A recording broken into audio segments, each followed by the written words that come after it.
नमस्कार बच्चों, आज हम बस की यात्रा का दूसरे भाग का अध्ययन करेंगे। शुरू करने से पहले पढ़े हुए पाठ का सार देख लेते हैं। बस की यात्रा हरिशंकर परसाई जी द्वारा लिखा गया एक प्रसिद्ध व्यंग है। इसमें उन्होंने यातायात की दुर्व्यवस्था पर करारा व्यंग किया है। पाठ के प्रारंभ में लेखक और 4 मित्र तय करते हैं कि शाम 4 बजे वाली बस से वे जबलपुर के लिए निकलेंगे। उन्हें यह अनुमान था कि ये जो बस थी उन्हें जबलपुर के ट्रेन के समय पर पहुंचा देगी। वे सुबह सुबह अपने घर पहुंच जाएंगे और फिर काम पर चले जाएंगे। हालांकि कई समझदार लोगों ने लेखक को यह समझाया कि इस बस में यात्रा करना सही नहीं है। लेखक जिस बस से यात्रा करने जा रहे थे वह बहुत पुरानी थी। कंपनी के हिस्सेदार भी उस बस में यात्रा कर रहे थे। लेखक का अनुमान था कि बस चलने के योग्य नहीं है क्योंकि उसकी दशा बहुत ही बुरी थी। यह सिर्फ पूजनीय योग्य थी। डॉक्टर मित्र ने कहा कि बस भले ही बूढ़ी हो लेकिन नई नवेली बसों से ज़्यादा विश्वसनीय है। लेखक और उनके मित्र बस में बैठ गए। जो लोग छोड़ने आए थे वे उन्हें इस तरीके से देख रहे थे जैसे उन्हें अंतिम विदाई दे रहे हैं। उनकी आंखें ऐसे देख रही थी या ऐसे कह रही थी कि जो इस संसार में आया है उसे इस संसार को छोड़कर जाना ही होगा। इंजन स्टार्ट हो गया। ऐसा लग रहा था जैसे सारी बस जो है वो इंजन है। हम लोगों को लग रहा था कि सीट के नीचे ही इंजन है। तो चलिए बच्चों आगे का अध्ययन करते हैं पृष्ठ संख्या 15 से। बस सचमुच चल पड़ी और हमें लगा कि यह गांधी जी के असहयोग और सविनय अवज्ञा आंदोलन के वक्त अवश्य जवान रही होगी। लेखक बताते हैं कि बस सच में चल पड़ी और हम लोगों को ऐसा लग रहा था कि ये गांधी जी के समय, जिस समय उन्होंने असहयोग आंदोलन और सविनय अवज्ञा आंदोलन जब चलाया था उस समय ये बस जो थी वो अवश्य ही जवान रही होगी।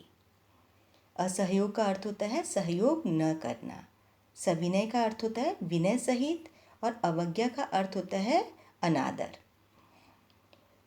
हर हिस्सा दूसरे से सहयोग न कर रहा था अर्थात असहयोग कर रहा था।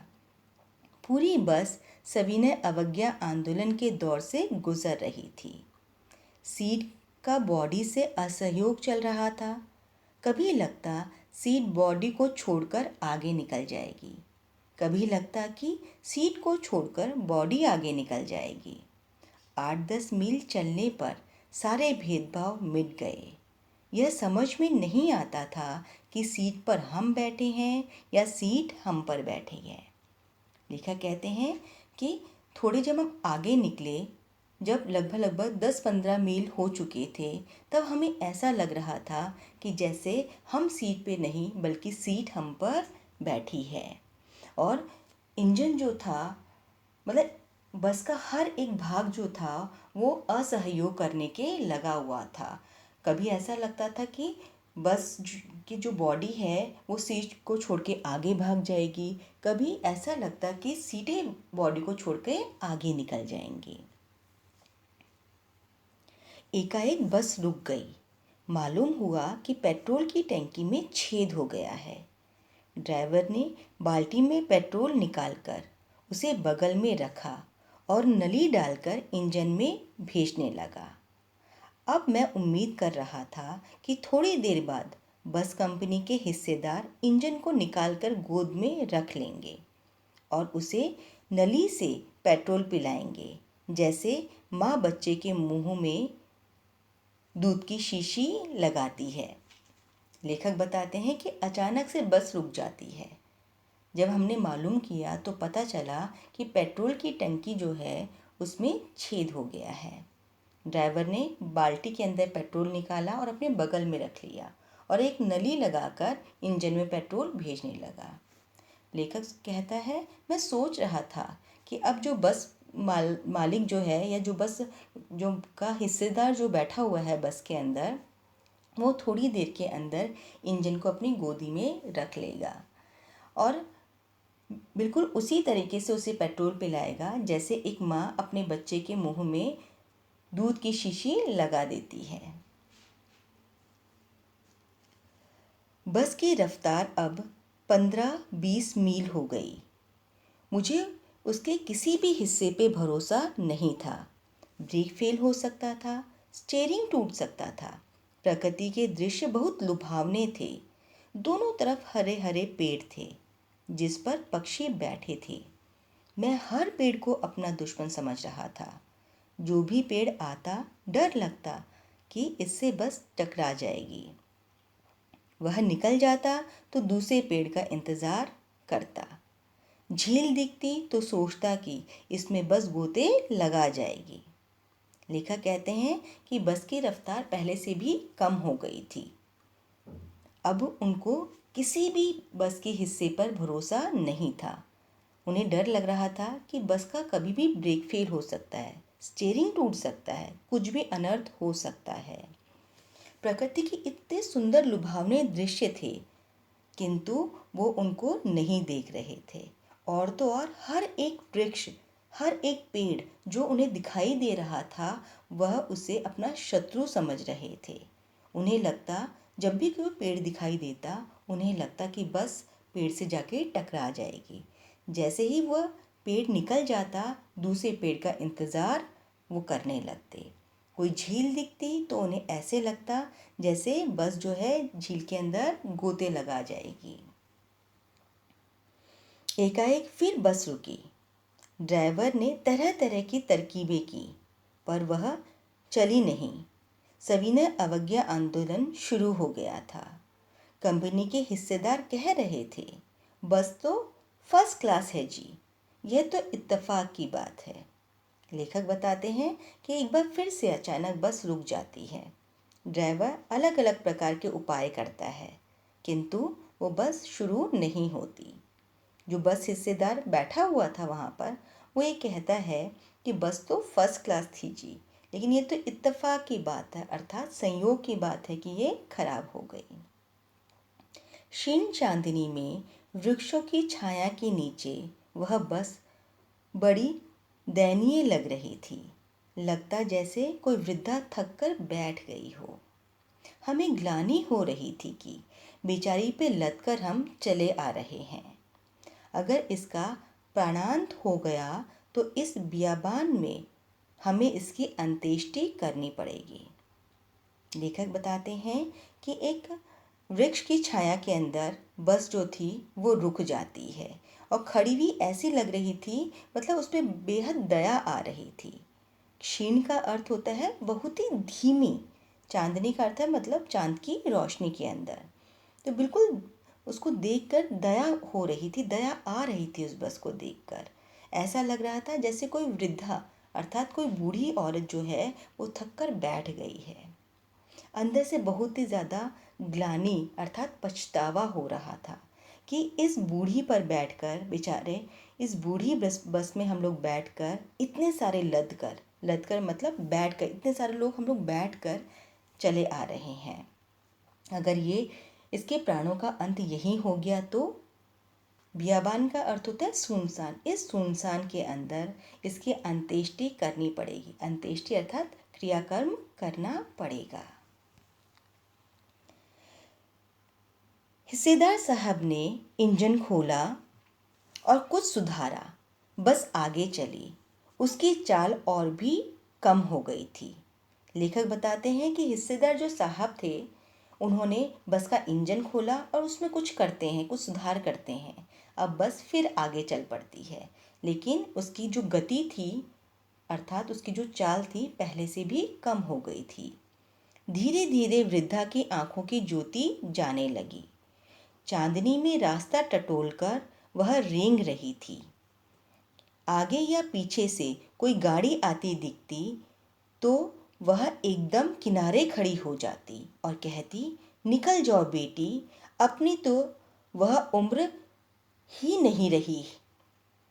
लेखक बताते हैं कि धीरे धीरे जो बस थी उसकी ज्योति जाती रही, अर्थात उसकी जो हेडलाइट की जो लाइटें थी वो भी धीमी हो गई और एक तरह से पूरी ही बंद हो गई। चांदनी की रोशनी के अंदर वो टटोल टटोल कर अर्थात ढूंढ ढूंढ कर चल रही थी, चल भी नहीं थी, रेंग रही थी, अर्थात बहुत ही धीमी चल रही थी।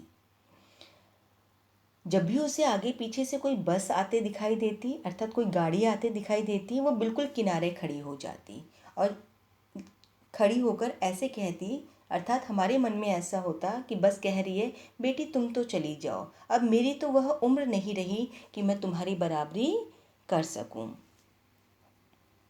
एक पुलिया के ऊपर पहुंचते ही एक टायर फिस करके बैठ गया। वह बहुत जोर से हिलकर थम गई। अगर स्पीड में होती तो उछलकर नाले में गिर जाती। मैंने उस कंपनी के हिस्सेदार की तरफ पहली बार श्रद्धा भाव से देखा।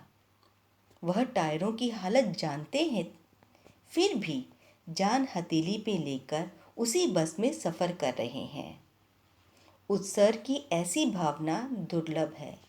सोचा, इस आदमी के साहस और बलिदान भाव का सही उपयोग नहीं हो रहा है।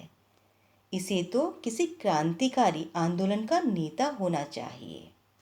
अगर बस नाले में गिर पड़ती और हम सब मारे जाते तो देवता बाहें पसारे उसका इंतज़ार करते।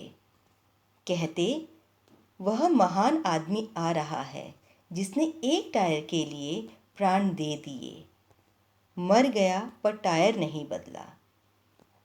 लेखक बताते हैं कि बस एक पुलिया पे चढ़ते ही एक टायर जो था वो फिस हो गया, अर्थात पंचर हो गया और बस इतनी ज़ोर से हिल के थमी कि अगर ये स्पीड के अंदर होती, अर्थात इसकी गति बहुत तेज़ होती, तो हम सब के सब उछल के नाले में गिर जाते, अर्थात बस नाले के अंदर गिर जाती।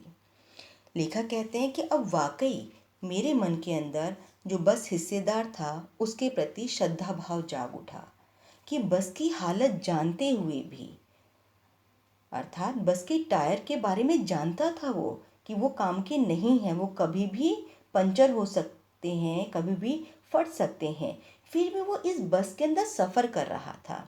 वाकई यह देख के श्रद्धा उमड़ पड़ी। उत्सर्ग की ऐसी भावना दुर्लभ है। लेखक बताते हैं, उत्सर्ग अर्थात बलिदान की ऐसी भावना वाकई बहुत मुश्किल से, कठिनता से प्राप्त होती है। लेखक कहते हैं कि इन्हें यहाँ पे नहीं बल्कि किसी क्रांतिकारी आंदोलन का नेता होना चाहिए था। उनका वाकई सही प्रयोग, मतलब इनके जो साहस है उसका सही इस्तेमाल नहीं हो रहा है। लेखक कहते हैं कि अगर हम लोग वाकई मर जाते यहाँ पर तो ईश्वर भी बाहें पसारे इनका इंतज़ार कर रहा होता, इनका स्वागत कर रहा होता और कहता कि ये वो आदमी है जिसने एक टायर के लिए अपने प्राणों का अंत कर दिया, लेकिन टायर नहीं बदला। दूसरा घिसा टायर लगाकर बस फिर चल पड़ी। अब हमने वक्त पर पन्ना पहुंचने की उम्मीद छोड़ दी थी। पन्ना कभी भी पहुंचने की उम्मीद छोड़ दी थी। पन्ना क्या, कहीं भी पहुंचने की उम्मीद छोड़ दी थी। लगता था जिंदगी इसी बस में गुजारनी है और इससे सीधे उस लोक को प्रयाण कर जाना है। इस पृथ्वी पर उसकी कोई मंजिल नहीं है। हमारी बेताबी, तनाव खत्म हो गए। हम बड़े इत्मीनान से घर की तरह बैठ गए। चिंता जाती रही, हंसी मजाक चालू हो गया। लेखक कहते हैं कि फिर एक घिसा पिटा टायर जो था वो पंचर होने के टायर के स्थान पे लगाया गया। अब हम लोग ये उम्मीद छोड़ चुके थे कि हम पन्ना पहुंचेंगे। पन्ना क्या, कहीं पे भी पहुंचने की उम्मीद हम लोग छोड़ चुके थे। ऐसा लगता था कि इसी बस के अंदर हमारी ज़िंदगी गुजर जाएगी और इसके बाद में हम सीधा उस लोक में पहुंचने वाले हैं। पृथ्वी पर अभी हमारी कोई भी मंजिल नहीं बची है। मन के अंदर जितनी भी बेताबी थी, तनाव था, वो धीरे धीरे सब खत्म हो गया। अब हम लोग बड़े इत्मीनान के साथ में, मतलब आराम के साथ में बिल्कुल घर की तरह उस बस के अंदर बैठ गए। चिंता जो थी वो धीरे धीरे सारी समाप्त हो गई और हंसी मजाक चालू हो गया। अर्थात अपने इस दर्द को कम करने के लिए हमने एक दूसरे से हंसी मजाक प्रारंभ कर दिया। तो बच्चों, ये था पाठ बस की यात्रा, जिसको लिखने वाले लेखक का नाम है हरिशंकर परसाई। यह एक व्यंग्यात्मक पाठ है।